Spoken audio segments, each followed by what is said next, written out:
Halo, oke, siap ya kita kupas tuntas materi yang Anda bagikan ini. Siap dong. Hari ini kita fokus ke bagian pendahuluan buku bagaimana kita salah memahami ketangguhan dan kemana harus melangkah.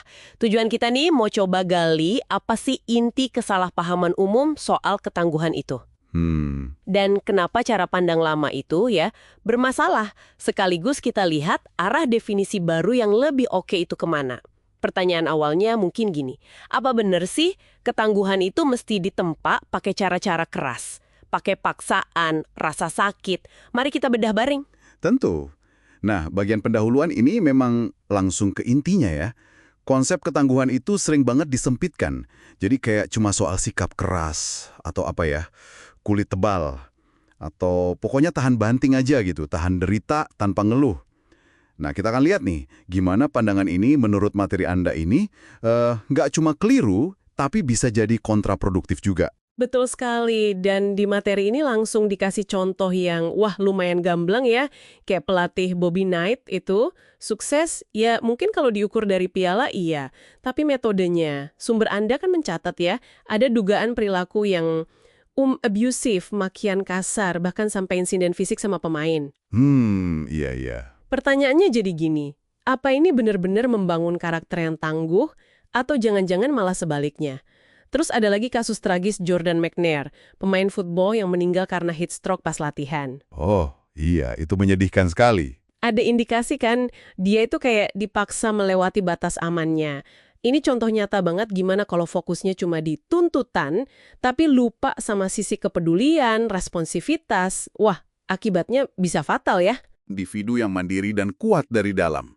Malah bisa jadi sosoknya itu rapuh, terus bergantung sama figur otoritas, atau ya rasa takut.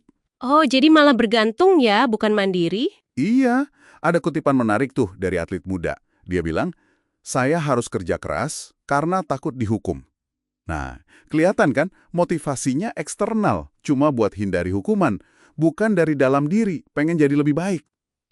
Masuk akal. Analoginya itu loh, kayak ngajarin renang dengan lempar anak ke kolam dalam. Kena banget. Mungkin ada 1-2 yang selamat, tapi ya banyak juga yang trauma. Pasti ada cara yang lebih baik lah. Oke, selain contoh individu tadi, ada juga mitos yang lebih gede nih yang coba dibongkar di sini.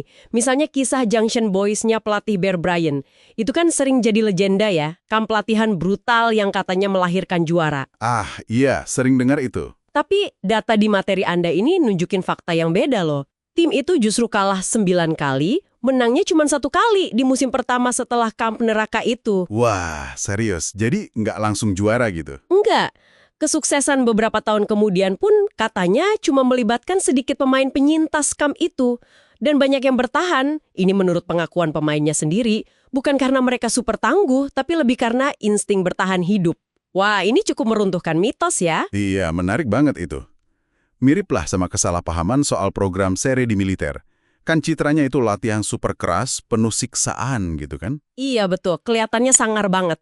Tapi argumen utama yang diajukan di sini, kita tuh sering lupa bagian pentingnya. Ada fase kelas di awal, jadi mereka tuh diajarin dulu keterampilan bertahan hidup. Psikologisnya, fisiknya, sebelum dilepas ke simulasi yang sulit. Oh, jadi ada pembekalan dulu ya, nggak langsung dihajar. Betul.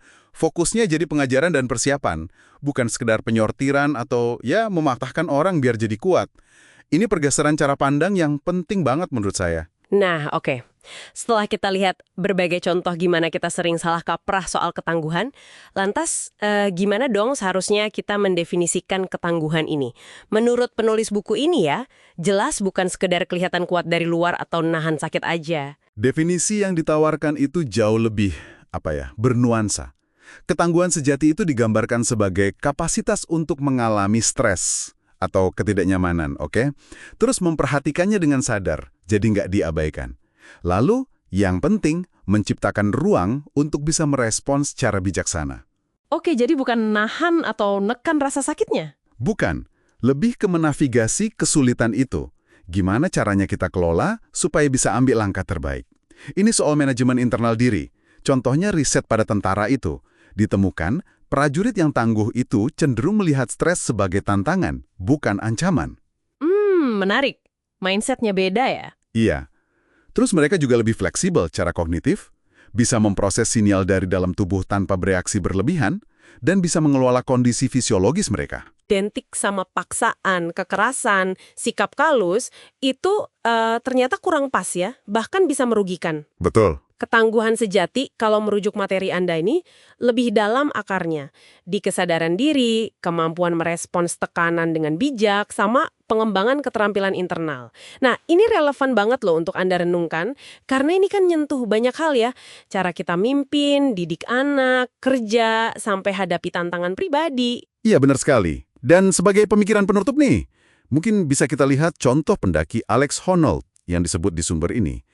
Keberaniannya yang luar biasa itu, katanya bukan lahir dari dia menekan rasa takut mati-matian. Oh ya, terus gimana? Justru dari kemampuannya mendengarkan sinyal bahaya secara akurat. Kapan bahayanya nyata, kapan enggak. Nah, ini memunculkan pertanyaan menarik untuk Anda pikirkan lebih lanjut. Jangan-jangan ya, kekuatan sejati itu bukan tentang mematikan alarm internal kita, tapi justru tentang belajar memahami kapan alarm itu benar-benar perlu kita dengarkan. Sesuatu untuk direnungkan.